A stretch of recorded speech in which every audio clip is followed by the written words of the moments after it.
Şu an dur. Nasıl hissediyorsun şu an? Bir psikolog olarak sana bunu sormak istiyorum. Gerçekten şu an tam olarak nasıl hissediyorsun? Farkında mısın? Mesela sevinç mi hissediyorsun? Mutluluk mu? Üzüntü mü? Öfke mi? Şu an ne hissediyorsun? Veya çok uzun zamandır o kadar duygularını bastırmak zorunda kaldın ki tam olarak hislerini ifade edemiyor da olabilirsin. Ve büyük ihtimalle bu böyle. Ama merak etme, yalnız değilsin. Dünyadaki herkes şu an böyle. Çünkü yaşadığımız dünya, yaşadığımız düzen herkes duygularını bastırmayı öğreniyor. Herkes sabah uyanıp işe gidiyor. Yaşadığı bir aile var, birileri var ve her an her duygusunu içinden geldiği gibi yaşayamıyor. Ve dünyada herkes, tek sen değil, duygularını bastırarak, duygularını örterek hayatına devam etmeye çalışıyor. Ve bir psikolog olarak ve nörobilim alanında da eğitimler almış birisi olarak bunun aslında hiç sağlıklı olmadığını ve neden hislerini hissetmen gerektiğini ve bunun için neler yapabileceğini bugün sana anlatmak için buradayım. Yıllardır üstünü örttüğün, yıllardır bastırdığın o duyguların kapısını nazikçe aralamaya davet ediyorum seni.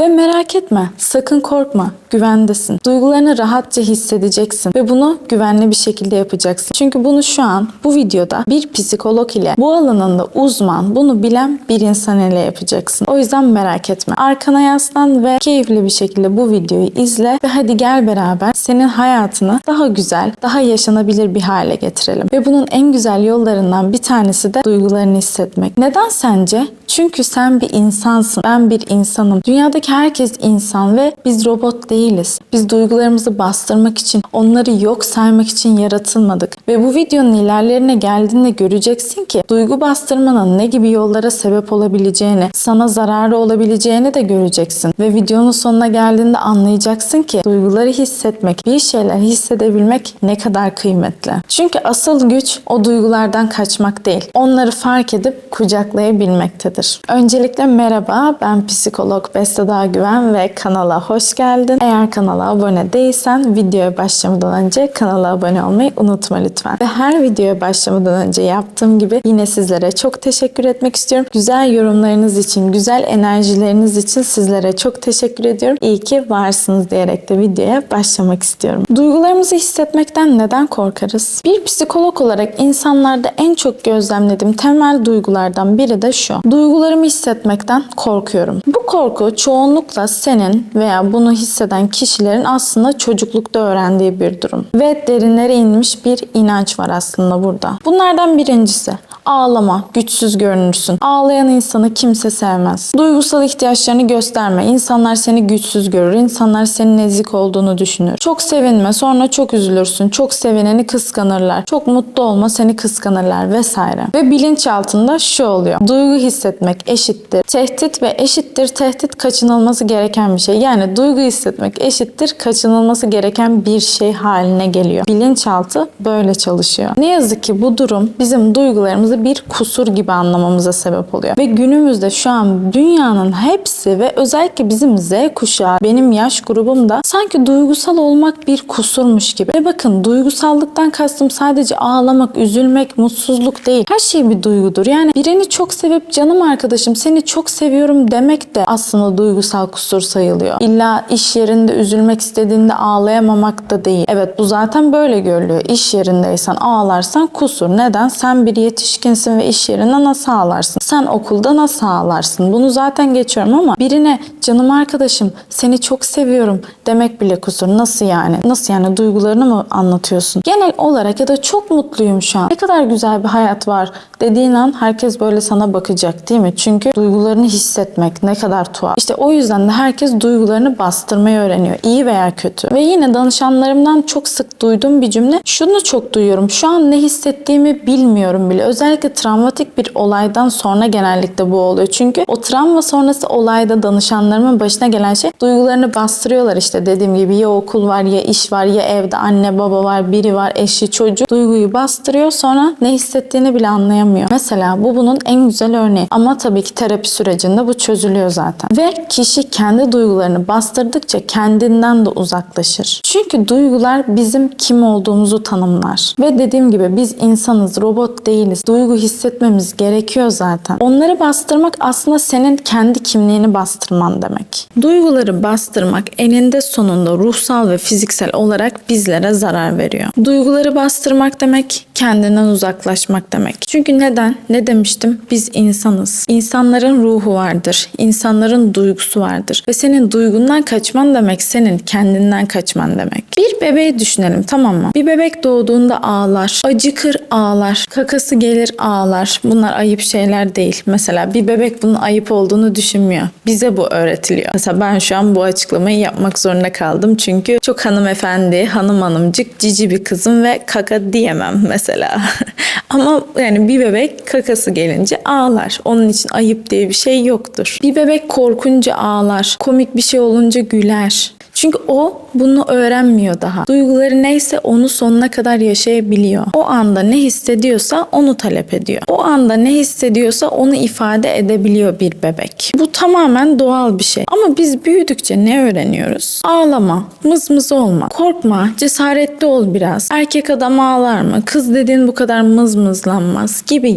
Çok sevinme, çok mutlu olma. İnsanlar kıskanır, nazar değdirir. İnsanlar kıskanır. Mesela işte tam da o anda duygularımızı bastırmayı öğreniyoruz insanlar olarak. Ama bu tam bir kopuştur. Çünkü bir kişi kendi duygularını bastırdığı zaman kendi benliğinden de uzaklaşır. Çünkü duygularımız bizim kim olduğumuzu tanımlar. Onları bastırmaksa senin kendi kimliğini bastırman anlamına geliyor. Peki bastırılan duygular nereye gider? Bunu hiç düşündün mü? Mesela sen çok üzgünsün ve bu duyguyu bastırdın. Nereye gidiyor o duygu? Veya çok mutlusun, yine bunu bastırdın. Nereye gidiyor o duygu? Veya endişelisin, kaygılısın, öfkelisin. Bunu tuttun, bunu bastırdın. O duygu nereye gidiyor? Bunu hiç düşündün mü? Şimdi bu işe bilimsel olarak bakalım. Bastırılan duygular bedende veya zihinde kaybolmaz. Aksine psikolojik literatürde somatizasyon dediğimiz bir kavram var. Ve bu süreçte farklı şekillerde ortaya geri çıkıyor bu duygular. Ama nasıl? Duygularını bastırdığında beyninde kortizol yani stres hormonunun seviyesi çok fazla bir şekilde artıyor. Bu da senin bağışıklık sisteminden tut, uyku düzeninden tut, öğrenme kapasitenden tut, odak seviyenden tut, her şeyine seni etkiliyor. Odaklanamamaya başlıyorsun, uyku uyuyamıyorsun, uyku tutmuyor, sabah uyanasın gelmiyor, bir sürü şey. Çünkü beyin şöyle çalışır. Dediğim gibi psikolog olmamın haricinde nörobilim eğitimleri almış birisi olarak da bu kısımları anlatması benim için çok keyifli oluyor. Şimdi bir duygu oluşuyor. Nerede? Eski videolarımı izleyenler bilecek ki amigdala. Amigdala devreye giriyor bu duygu oluşumunda. Beyin bu duyguyu işliyor. Anlamlandırmaya çalışıyor. Burası neydi? Prefrontal korteks ve hipokampus. Biz de bu duyguyu hissediyoruz ve dışa vuruyoruz. Sağlıklı bir birey bunu yapması lazım. Duyguyu hissedip dışa vurması lazım. Ama bastırdığında ne oluyor? Bu devre tamamlanamıyor. Bahsettiğim az önceki devre. Ve beyin sürekli tehdit var, bir şeyler ters gidiyor gibi sinyaller yaymaya başlıyor. Sonuç ne peki? Bir psikolog olarak en çok gözlemlediğim şeyler. 1. Anksiyete bozukluğu. 2.